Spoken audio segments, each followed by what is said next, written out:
India voice, आपकी सोच, आपकी आवाज। सीधे आपको ले चलते हैं लखनऊ, जहां सीएम योगी आदित्यनाथ लाइव आ रहे हैं। क्या कुछ कह रहे हैं, चलिए सुनवाते। संस्कृति विश्वविद्यालय, जिसने इन 100 वर्षों में भारतीय संगीत, नृत्य, नाट्य और ललित कलाओं को न केवल संरक्षित किया अपितु उन्हें आधुनिक शैक्षणिक व्यवस्था से प्रतिष्ठित कर एक संस्कृति कर्मी भी राष्ट्र निर्माण में अपना योगदान दे सकता है, अपनी उस भूमिका का बखूबी निर्वहन करने का प्रयास किया है।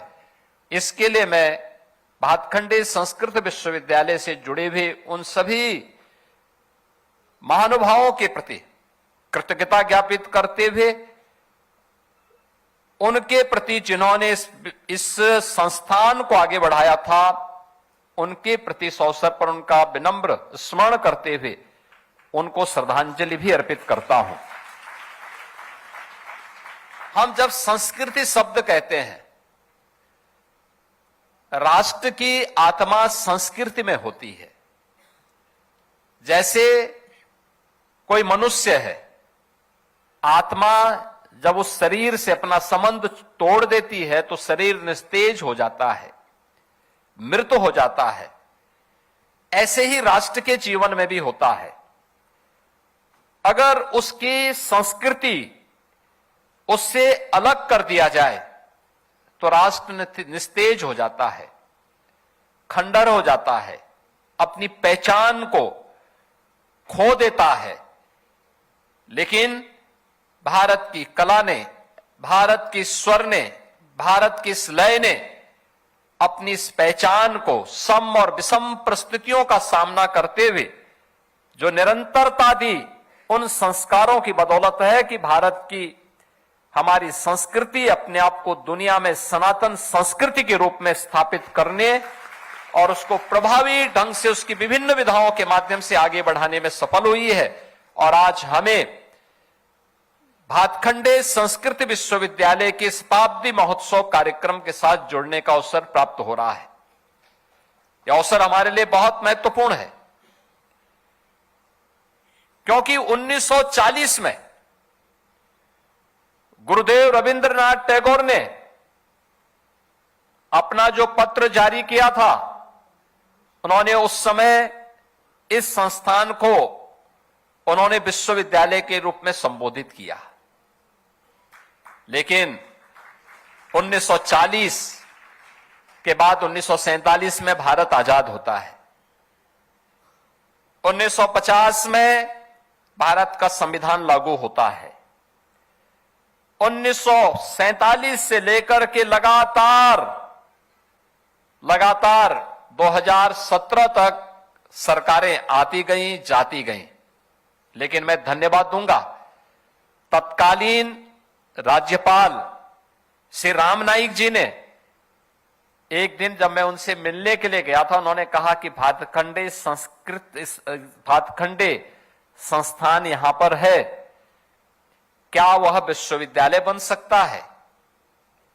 तो मैंने कहा कि जरूर इसमें प्रयास होना चाहिए और हम प्रयास करेंगे, हमारे पास प्रस्ताव आ जाता है। तो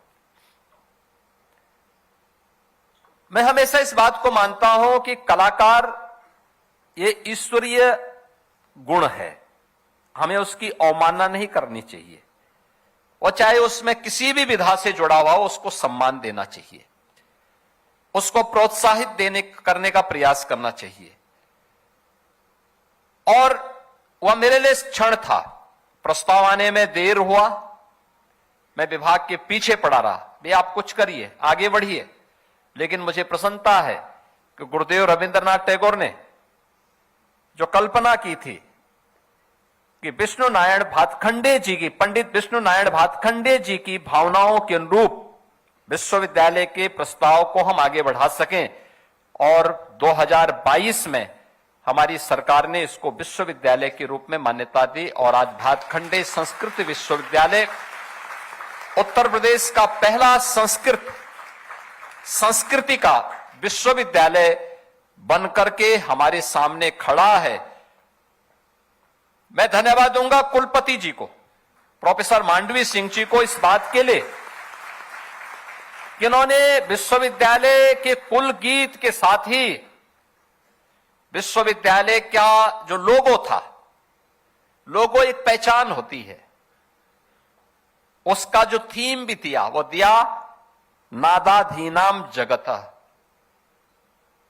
यानी नाद के अधीन ये पूरा जगत है। कितना सुंदर। क्योंकि जब कुलपति जी मुझसे मिलने के लिए आए, मैंने 2-3 बार लोगों को मना कर दिया। मैंने कहा बेकार लोगो आप बना रहे हैं। एक बार तो आया था केवल भातखंडे संस्कृत विश्वविद्यालय। मैंने कहा हमारा थीम क्या है, विजन क्या है, हम क्या बोलना चाहते हैं इसके माध्यम से, हम आने वाली पीढ़ी को क्या प्रेरणा देना चाहते हैं। और उन्होंने परिश्रम किया। वो बोलती कम है लेकिन परिणाम दे देती हैं। और सचमुच कितना सुंदर, कितना बेहतरीन प्रस्तुति है। यानी नाद के अधीन यह जगत है, यह जीवन की एक सच्चाई है।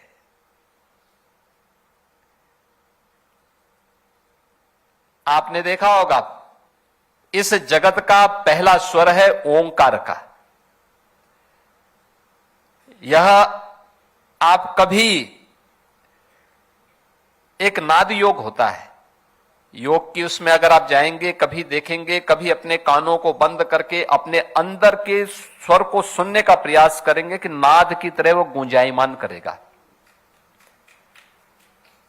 और यही जगत की सच्चाई भी है, यही विज्ञान भी कहता है, अध्यात्म भी यही कहता है, और संस्कृति भी यही कहती है, और यही भातखंडे संस्कृत विश्वविद्यालय भी कह रहा है कि नाद के अधीन यह जगत है, और उस नाद को पहचानना यही संगीत की अलग अलग विधाओं के द्वारा किया जाने वाली वह साधना का हिस्सा है। कोई स्वर के माध्यम से, लय के माध्यम से, कोई नाट्य के माध्यम से, कोई उसे अन्य तरीके से अलग अलग विधाओं के माध्यम से उसकी प्रस्तुति करता है। और वह प्रस्तुति अब यह भातखंडे संस्कृत विश्वविद्यालय के माध्यम से हम सबको देखने को मिलेगी। और मुझे बहुत अच्छा लगा कि यहां के पूर्व कलाकारों को आज यहां के पूर्व छात्रों को सम्मानित किया गया। और बहुत अच्छा, मैं देख रहा था यहां पे लोग आए थे, उन सब की अपनी प्रस्तुति होती है। उनके माध्यम से न केवल वह भातखंडे की इस परंपरा को, बल्कि जहां कहीं भी जाते हैं उत्तर प्रदेश को भी उनके नाम पर एक पहचान मिल जाती है, एक सम्मान मिल जाता है। और मैं इसीलिए माननीय अवस्थी जी से कह रहा था कि आप आज अकेले आए हैं, अवनीश अवस्थी जी नहीं आए थे। मुझे कार्यक्रम होने जा रहा है, अवनीश अवस्थी जी ने सुबह सूचना दी, लेकिन वे स्वयं गायब हो गए। वे भी बहुत अच्छे कलाकार हैं, लेकिन वे आज यहां पे उपस्थित नहीं हुए। लेकिन आज मुझे अच्छा लगा कि इन कलाकारों को यहां पर सम्मानित दिया गया।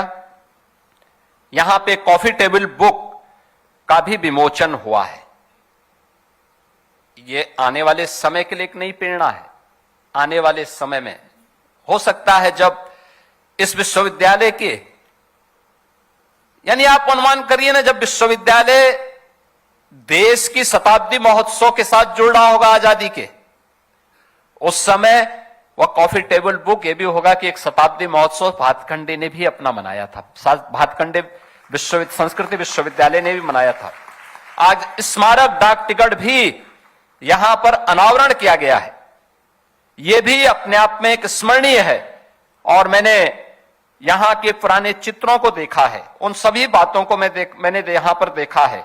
और मैं इस बात को कह सकता हूं कि पंडित विष्णु नारायण भातखंडे जी का जो योगदान है, याद करिए 1940, 1926 यह देश गुलाम था, औपनिवेशिक दमन का शिकार था। उस समय अभिव्यक्ति की स्वतंत्रता नहीं थी। संगीत के लिए, कला के लिए कोई मंच नहीं था। उस कालखंड में उन्होंने भारतीय संगीत को वैज्ञानिक आधार दिया, शास्त्रीय अनुशासन और सुव्यवस्थित पाठ्यक्रम उस समय उन्होंने प्रदान किया और राग, ताल वर्गीकरण, कर्मिक पद्धति और गुरु शिष्य परंपरा को आधुनिक शिक्षा से जोड़ने का जो अभिनव कार्य किया, यह केवल एक शैक्षणिक प्रयोग नहीं था, अभी तो भारतीय संस्कृति को आत्मसम्मान, आत्मगौरव और एक स्थायित्व देने का एक ऐतिहासिक प्रयास या पंडित विष्णु नारायण भातखंडे जी के द्वारा उस समय प्रारंभ हुआ था। भातखंडे संस्कृति संस्थान उसका एक आधार बना था और भातखंडे इंस्टीट्यूट उसका एक आधार बना था। और आज मुझे प्रसन्नता है कि प्रधानमंत्री मोदी जी के प्रेरणा से, उनके मार्गदर्शन में अपनी विरासत और अपनी जड़ों को ढूंढने का जो प्रयास देश के अंदर पुनः प्रारंभ हुआ है, आज उन्हें सबको एक नई पहचान मिल रही है, भारत में भी मिल रही है और वैश्विक स्तर पर भी मिल रही है। आप याद करिए 2019 में जब कुंभ का आयोजन प्रयागराज की धरती पे हुआ था, हजारों वर्षों की विरासत है, लेकिन कुंभ के आयोजन के साथ देश जुड़ सके, यूनेस्को उन्हें भारत के अमूर्त सांस्कृतिक धरोहर के रूप में मान्यता दे सके, यह भी हमें देखने को मिला। और इसी वर्ष जनवरी में जब हमने इस सदी के महाकुंभ के आयोजन को किया था, आपने देखा होगा जिन लोगों की यह मान्यता थी कि आज का युवा अपनी संस्कृति से विमुख हो रहा है, महाकुंभ के आयोजन के साथ जिसके बारे में औपनिवेशिक कालखंड में यह मान्यता थी कि इसमें तो वे लोग आते हैं जो लोग सामान्य रूप से, उनके बारे में बहुत खराब धारणा ब्रिटिशर ने बनाने का प्रयास किया था। लेकिन महाकुंभ 2025 के आयोजन के साथ जो भी जुड़ा होगा उसने देखा होगा कि इस आयोजन में 66 करोड़ से अधिक श्रद्धालु आए थे और इसमें से सर्वाधिक संख्या युवाओं की थी। सबसे बड़ी संख्या युवाओं की इस आयोजन में आई थी। न केवल भारत के हर कोने से बल्कि दुनिया का हर युवा इस आयोजन के साथ जुड़ने का उत्सुक था। दुनिया का हर युवा इस आयोजन के साथ जुड़ने का उत्सुक था। ये दिखाती हैं कि हम थोड़ा उन्हें प्लेटफॉर्म उपलब्ध करवाएंगे, वे लोग अपने आप आगे बढ़ते हैं, अपने रास्ता स्वयं तैयार कर लेंगे और उसी क्रम को आगे बढ़ाने का काम आज हम सब आगे बढ़ा रहे हैं। आज मुझे प्रसन्नता है कि उत्तर प्रदेश जैसे राज्य में, जहां पर प्रधानमंत्री मोदी जी से इस राज्य का स्वयं देश की संसद में प्रतिनिधित्व करते हैं, यहां पे अभी हमारी विशिष्ट अतिथि के रूप में उपस्थित सोनल मानसिंह जी जब यहां पे अपना उद्बोधन दे रही थी, कितना सुंदर उन्होंने कहा कि हम जब नृत्य करते हैं तो नटराज के रूप में भगवान शिव हमारे सामने दिखाई देते हैं। जब हम वीणा में अपने स्वर को लय दे रहे होते हैं तो साक्षात सरस्वती, माता सरस्वती हमारे सामने होती है। हम जब कोई संवाद किसी नाटक में कर रहे होते हैं तो राम की मर्यादा हमारे सामने उस समय देखने को मिलती है, और जब हम किसी रस में डूबे होते हैं तो कृष्ण की रसधारा भी हमारे साथ जुड़ती हुई दिखाई देती है। ये कहां मिलेगा? ये सब कुछ तो उत्तर प्रदेश के अंदर मौजूद है, सब कुछ उत्तर प्रदेश के अंदर हमारे पास मौजूद है। और इसलिए हमारी सरकार ने इस बात को सुनिश्चित किया है कि इस कलाकारों को सुरक्षित, सम्मानित और सशक्त वातावरण प्राप्त हो, उस प्रकार का प्लेटफॉर्म सरकार देने के लिए पूरी तरह प्रतिबद्ध है और सरकार इसके लिए हर प्रकार का कार्य करेगी। इसके लिए कलाकारों के कल्याण के लिए, उनके स्वास्थ्य, उनके प्रशिक्षण, उनके लिए मंच, उनके लिए आजीविका, इन सब के लिए हम लोग एक व्यवस्थित नीति के तहत उसे आगे बढ़ाने का कार्य करेंगे। भातखंडे संस्कृति विश्वविद्यालय इस दिशा में हमारी सरकार के साथ एक बेहतरीन साझेदार के रूप में कार्य करेगी और सरकार इस दिशा में इसको आगे बढ़ाएगी। जो हमारी परंपरा को आधुनिकीकरण के साथ, उसको संतुलन को नई पीढ़ी के साथ बनाए रखते हुए उन्हें संस्कारित भी कर सकें। और मेरा मानना है कि यहां से निकला हुआ कोई भी छात्र होगा और किसी भी स्तर पर कार्य करेगा, वह भारत की शास्त्रीय परंपरा को, भारत की वैदिक परंपरा को, भारत की सनातन परंपरा को एक वैश्विक पहचान देने का अपना कार्य करेगा। आज के इस अवसर पर मुझे अब तक बताया गया है कि विश्वविद्यालय में शास्त्रीय संगीत की तीनों विधाओं, गायन, वादन और नृत्य, इन सबके सर्टिफिकेट और से लेकर के शोध तक का एक समन्वित शिक्षा यहां पर प्रदान की जा रही है। नाट्य कला में, एवं चित्रकला में डिप्लोमा और स्नातक पाठ्यक्रम भी है। उत्तर प्रदेश में आजमगढ़ जनपद में हरिहरपुर गांव, आप जाएंगे वहां पे, कल भी आजमगढ़ के हरिहरपुर से एक छोटा सा मेरे सामने एक बच्चा आया था, मुश्किल से 6 वर्ष का बच्चा, अपने परिवार के लोगों के साथ आया था। तो मैंने उसको बुलाया, मैंने कहा भाई कुछ जानते हो? और मेरे सामने गाने लगा सारे गा, यानी पूरा संगीत की उन स्वरों को वह दोहराने लग गया। आप अनुमान करिए 6 वर्ष का बच्चा, ये हरिहरपुर गांव में। और इसलिए हमारी सरकार ने हरिहरपुर में एक संगीत महाविद्यालय की स्थापना भी की है। इसीलिए की है, हम अपनी उस पहचान को, संस्कृति की उस पहचान को, कला के उस धाम को, उसकी पहचान दे सकें। और ये वह कार्य वहां पर आज मुझे लगता है कि अच्छे ढंग से हम लोग उसको आगे करने का कार्य करेंगे। और जितने भी हम लोग ये संगीत के महाविद्यालय बना रहे हैं, मेरा मानना है कि विश्वविद्यालय यहां पे तो अपना काम कार्य करेगा ही, कर रहा है। उससे एफिलेटेड जितने कॉलेजेस होंगे, वहां पर भी उसके एफिलिएशन के साथ साथ वहां पे विजिट करना, वहां के छात्रों को भी, क्योंकि इसकी अपनी एक सीमा होगी। और प्रदेश के अंदर हर छात्र यहां हो सकता ना आ सकता हो, वहां पे भी उसके लिए मंच मिले, वहां पे भी उसे हम आगे बढ़ा सकें। इन कार्यों को हमें आगे बढ़ाना है। कल्चरल क्लब योजना से प्रदेश के महाविद्यालयों में सांस्कृतिक चेतना का विस्तार करना, डिजिटल, जो हमारे डिजिटलीकरण, जो भी हमारे दस्तावेज हैं, उसको हम डिजिटल फॉर्म में रख करके संरक्षित कर सकें। अंतर्राष्ट्रीय और सांस्कृतिक सहयोग, वैश्विक मंचों में भारतीय कला की सशक्त उपस्थिति, और इसमें विश्वविद्यालय की महत्वपूर्ण भूमिका अत्यंत महत्वपूर्ण हमारे लिए होगी। और मुझे ये बताते हुए प्रसन्नता है कि अब विश्वविद्यालय अपने नए कलेवर के रूप में आएगा। अब तक एक सामान्य, अब 1926 में जब यह भातखंडे संगीत का एक छोटा सा केंद्र था, उस समय की आवश्यकता के अनुरूप वह सुविधाएं थीं, उस समय के लिए पर्याप्त थीं। आज के लिए अब कम है। और इसीलिए हमारी सरकार ने निर्णय किया है, हमने यहां पे लखनऊ में, यहां के काकराबाद लखनऊ में लगभग 6 एकड़ भूमि इस विश्वविद्यालय को प्रदान की है, जहां पर विश्वविद्यालय के नवीन भवन की स्थापना होनी है। और नवीन भवन के लिए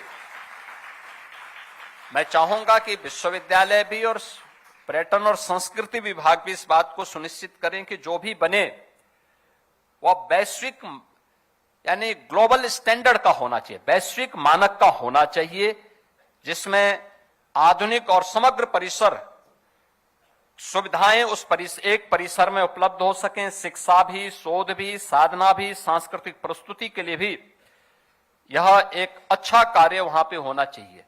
ऑडिटोरियम ये बना है, लेकिन मेरा मानना है कम से कम 2 ऑडिटोरियम होने चाहिए। एक छोटा हो 200-250 की प्रस्तुति के लिए, और एक बड़ा होना चाहिए 1000, 1200, 1500 बच्चों के लिए, कार्यक्रम के लिए, बड़ी प्रस्तुति के लिए वो ऑडिटोरियम होना चाहिए। ओपन थिएटर होना चाहिए, जहां पे किसी अच्छे उस पर वहां के बच्चे अपनी प्रस्तुति वहां पर दे सकें। अन्य सुविधाओं से अच्छी सुविधाएं होनी चाहिए, अच्छी लाइब्रेरी होनी चाहिए, अब तक की धरोहर को हम व्यवस्थित रूप से कर सकें और इस पुराने परिसर को, इसको हटाना नहीं है, संस्कृति विश्वविद्यालय का ही पार्ट रहे, लेकिन इसको हम संगीत और उससे जुड़ी हुई विभिन्न विधाओं के एक बेहतरीन म्यूजियम के रूप में इसको आगे बढ़ाएं।